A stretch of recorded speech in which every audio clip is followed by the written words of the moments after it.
ஒவ்வொரு பகுதியிலும் ஒவ்வொரு விதமாக நடக்கும் மீன்பிடி தொழில்.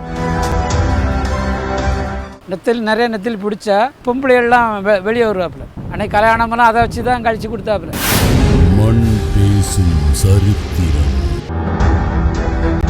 கன்னியாகுமரி மாவட்டத்தில் பலவிதமான தொழில்கள் நடந்து வருகின்றன. ரப்பர் மரங்களிலிருந்து பால் எடுத்து ரப்பர் தயாரிப்பது, தேன் உற்பத்தி என்று பல்லாயிரக்கணக்கானவர்கள் இதுபோன்ற தொழில்களில் ஈடுபட்டு வருகிறார்கள். ஆனால் மீன்பிடித்தல் தொழில்தான் குமரியின் பிரதானமான தொழிலாக இருந்து வருகிறது. சுமார் 3 லட்சம் மீனவர்கள் இந்த மாவட்டத்தில் வசிப்பதாக அறிய கிடைக்கிறது. உள்ளூர் முதல் சர்வதேச நாடுகள் வரை மீன் விற்பனை நடந்து கொண்டிருக்கிறது. கன்னியாகுமரி மாவட்டத்தில் ஒவ்வொரு பகுதியிலும் ஒவ்வொரு விதமான மீன்பிடி தொழில் முறைகள் நடந்து வருகின்றன. நாம் கோவளம் பகுதிக்கு முதலில் சென்றோம். வல்லம் என்கிற சிறிய படகுகளின் மூலம் இங்கு மீன்பிடி தொழில் நடந்து வருகிறது.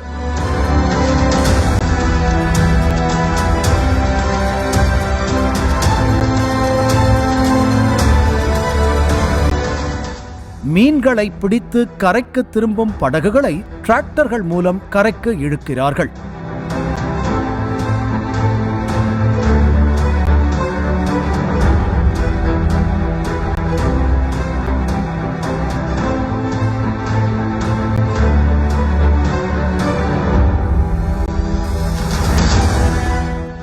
வல்லம், விசை படகு போன்றவை மீன்பிடி தொழிலுக்காக பயன்படுத்தப்படும் நிலையில் ஒவ்வொரு குறிப்பிட்ட தூரத்திற்கும் ஒவ்வொரு விதமான படகுகள் பயன்படுத்தப்படுவதாக சொல்கிறார்கள்.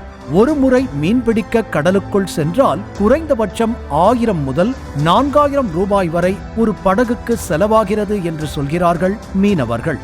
எங்கள் கட்டுமரத்துக்கு நாங்கள் கரையை போகிறதுனால 1000 ரூபா செலவு இருக்கு. ஆனால் வெள்ளங்க போய் வச்சுன்னா ஒரு 4000 ரூபா 3000 ரூபா இல்லாமல் போக முடியாது. 2 நாட்டிகள்னால் 2 மைல் போயிட்டு வந்தால் 1000 ரூபா ஆகும். 10 மைல் 15 மைல் போயிட்டோம்னா 3000 4000 இங்கே வச்சுருவணும். அதுக்குள்ளே மீன் கிடைச்சா தான் அந்த செலவை நம்ம ரெடி பண்ண முடியும். இல்லாட்டி அந்த மீன் கிடைக்க மாட்டேன்னு சொல்லிட்டு அந்த ஏத்தனை தொழில் பண்ணவருக்கு அந்த ஏத்தனமெல்லாம் அப்படியே இருக்கு. கோவளம் பகுதியில் நெத்திலி மீன்கள் அதிகம் கிடைக்கும் என்று சொல்கிறார்கள். ஒரு காலகட்டம் வரை நெத்திலி மீன்களை அதிகம் பிடித்து வந்துதான் இவர்கள் திருமணமே செய்தார்கள் என்கிற தகவலும் ஆச்சரியப்படுத்தியது.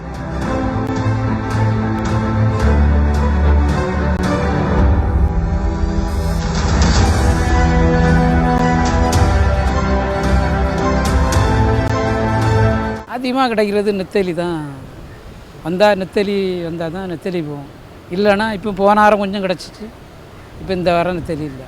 நிறைய நெத்தலி பிடிச்சா வியாபாரி நிறைய இருந்தாப்புல அன்னைக்கு ஊரில்.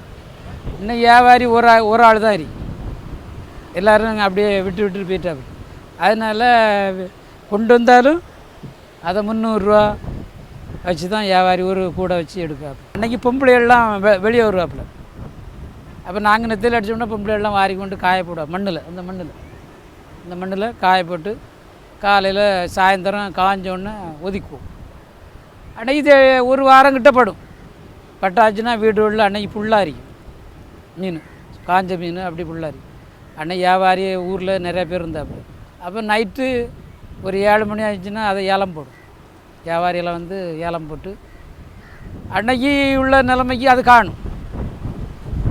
அன்னைக்கு கல்யாணமெல்லாம் அதை வச்சு தான் கழிச்சு கொடுத்தாப்புல பிள்ளைகள்லாம். இன்னைக்கு அது நடக்காது. மீன் கிடையாது இன்னைக்கு. அந்த நெத்தலியை விற்று ஒரு பொண்ணை கரையாற்றி விடுவாங்க. அந்த அளவுக்கு நெத்தலி பட்டுச்சு.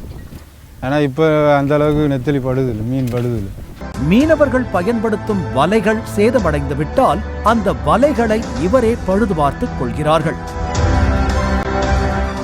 சேதமடைந்த வலையை சரி செய்ய சுமார் 4 நாட்கள் வரை ஆகும் என்று சொல்கிறார்கள். இது நெத்தலி கச்சா வலையில் வந்து நெத்தலி தான் மாட்டும். இந்த சாலா வலையில் சாலை மாட்டும். அதுக்கப்புறம் இந்த கிசாமிச்சா அந்த வலையில் பருவ வலையில் அயலை, பாறைக்குட்டி இதுமாதிரி மாட்டும். வலை வந்து 1000 ரூபா கிலோ. இப்போ வலை கொண்டு வந்தால் இந்த இதெல்லாம் பிறையணும். இந்த பிறைஞ்சி எடுத்து அதுக்கப்புறம் ப்ளோட் போட்டு இந்த பிறம் போட்டு இதுதான் வலையை அந்த கடலில் மீன் பிடிக்க முடியும். அதில் ஒன்றுமே பிடிக்க முடியாது. அதில் இந்த மாதிரி ஐட்டம் இருந்தால் தான் பிடிக்க முடியும். ஒரு வேலை வாங்குறது 4 நாள் ஆகும். வலைகளின் கீழே கட்டுவதற்கு கற்கள் மற்றும் மிதவை போன்றவையையும் இவர்கள் பயன்படுத்துகிறார்கள். இவர்கள் பயன்படுத்தும் வலைகளை தட்டுமடி, கரைமடி போன்ற பெயர்களால் வகைப்படுத்துகிறார்கள். ஒவ்வொரு குறிப்பிட்ட தூரத்திற்கும் ஒவ்வொரு விதமான வலைகள் பயன்படுத்தப்படுகின்றன. இப்போ இந்த மடித்தொழில் அப்படின்றாங்கல்ல, மடித்தொழில்னா என்ன? மடித்தொழில் முன்னால் மடிதான் தொழில். நல்ல மீன் கிடச்சிட்டு இருந்தது. அதுக்கு பிறகு இந்த போட்டுகள் எல்லாம் வந்து அந்த தொழிலே இல்லாமல் போயிடுச்சு. மடினா வலை, அது ஒரு வலை இல்லை. இந்த இது கரமடி, அது தட்டுமடின்னு சொல்லுவாங்க. அதில் தான் முன்னால் உள்ள ஆளுகள் எல்லாம் தொழில் செய்து ரொம்ப மீன் கொண்டு வருவாங்க. ஆனால் இப்போ அந்த தொழிலும் போயிட்டு அந்த மீன் அந்த அளவுக்கு இங்கே வாரதும் இல்லை. இப்போ இந்த தட்டுமடி கரமடி சொல்கிறீங்களா, என்ன வித்தியாசம் கொஞ்சம் விளக்கமாக சொல்லுங்களேன். கரமடி கரையிலேருந்து இழுப்பாங்க. தட்டுமடி வந்து விலங்க எந்த கடல்லையும் கொண்டு வளைச்சிட்டு வருவாங்க. 6 பேர் 7 பேர் போவாங்க. இதுக்கு ஒரு 20 பேர் வேணும். கரமடின்னு சொல்கிறதுக்கு ஒரு 20 பேர் வேணும். அது தட்டுமடிக்கு வந்து 6 பேர் 7 பேர் போகுது. 2 மரம் கொண்டு போவாங்க. இது ஒரு மரம் தான். இப்போ வந்து அது பிறகு சுருக்கு மடின்னு சொல்லி ஒரு மடி வந்துருக்கு. ஒரு இடத்துல மீன் நிறையா வந்து மேலே எழும்பி கிடக்குன்னா அது சுற்றி விட்டாங்கன்னா சேர்த்து எடுத்துக்கிடுவாங்க. ஆனால் இந்த மடியில எல்லாம் அப்படி இல்லை. ஒரு 10 பேர் வளைச்சாங்கன்னா 10 பேருக்கு அம்பு விட்டுட்டு அது போகும். இந்த சுருக்கு மடின்னு சொல்கிறதுல அப்படி போகாது. ஒரே நபர் எல்லாத்தையும் சேர்த்து எடுத்துக்கணும். அதுக்கப்புறம் போகிறவங்க தான் சுருக்கு மடியா?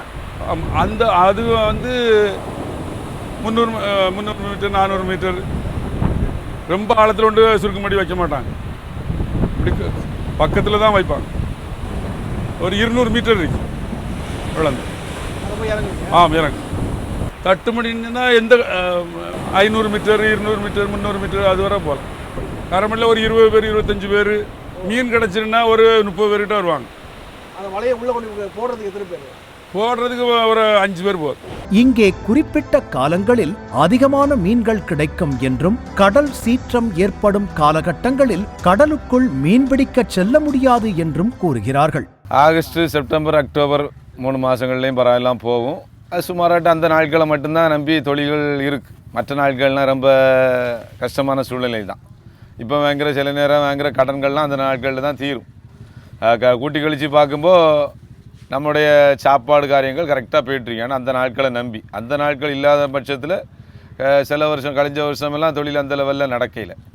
அப்போ அது இல்லாத பட்சத்தில் ஒரு ஏமாற்றமும் உண்டாகும்.